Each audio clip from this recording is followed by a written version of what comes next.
4 kishidan hech qachon arazlamang. Otadan, onadan, aka-ukadan, opa-singildan. 4 narsadan Alloh taoloning panohini tilang. G'amdan, mahzunlikdan, ojizlikdan, baxillikdan. 4 kishiga bag'ritoshlik qilmang. Yetimga, miskinga, faqirga, bemorga. 4 narsani taqinchoq kabi taqib oling. Sabrni, halimlikni, ilmni va saxiylikni. 4 kishiga yaqin yuring. Muxlisga, vafodorga, ochiq ko'ngilga hamda sodiqqa. 4 kishidan uzoq yuring.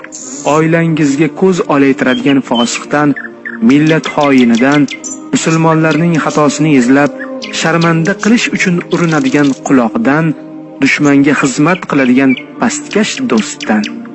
4 kishiga ishonmang. Kazzobga, o'g'riga, hasadgo'yga va manmanga. 4 kishidan mehringizni daryoq tutmang. Juftlaringizdan, farzandlaringizdan, oilangizdan, sodiq do'stlaringizdan. 4 narsani kamaytiring. Yeyishni, uxlashni, dangasalikni, kalomni. 4 narsadan hech qachon aloqangizni uzmang. Namozdan, Qur'ondan, zikrdan va qarindoshlik aloqasidan. Ushbu ko'rsatmalarni albatta o'z yaqinlaringizga ham ulashishni